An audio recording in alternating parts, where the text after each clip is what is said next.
Some lessons in life are timeless. There are some things that will never go out of style. Things that you teach. Some things you teach go out of style. You know, I learned about, maybe 12 years ago now. I think now 13 years ago. Or longer than that, because it was an earlier time too. Maybe about 20 years ago, I first learned how to save data onto a diskette. In fact, now that I think about it, yeah, about 1991 or so.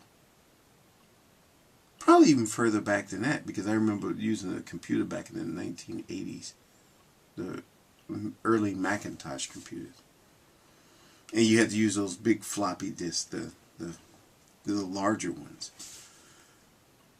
You know, you put the thing in there and you save a file to it. That information, that knowledge of how to save that data is obsolete now. I remember then later on learning how to save a file onto one of these large floppy disks. Well, actually the smaller floppy disks, when the smaller ones came out. How to save using DOS. You know, the DOS operating system. That information is obsolete.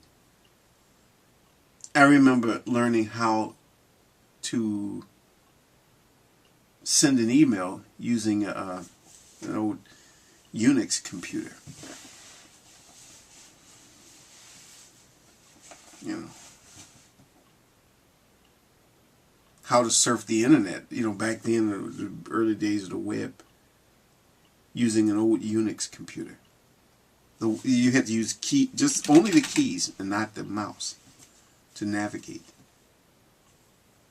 And we still had, like, we actually had that right beside the Windows 95.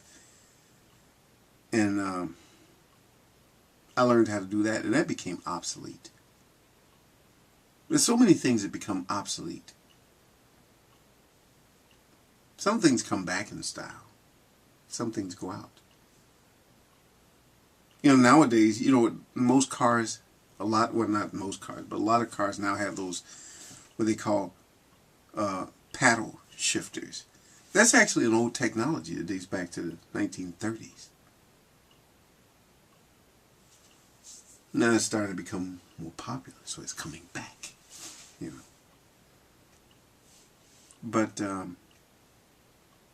what becomes timeless are things like being polite to people, being kind, being helpful. You know, learning how to help people in your community, how to be a contributing member of society. Those things are timeless. You know, showing love and caring and concern for others. You know, those things are timeless. How to pick a good wine, because I gotta have my wine. You know that. You know me. I gotta have my wine. It's timeless. It's just a timeless thing. That's all I have to say. This is not really a 100% serious video, but it is serious in a way. You just learn that there are some things which are timeless. Important lessons.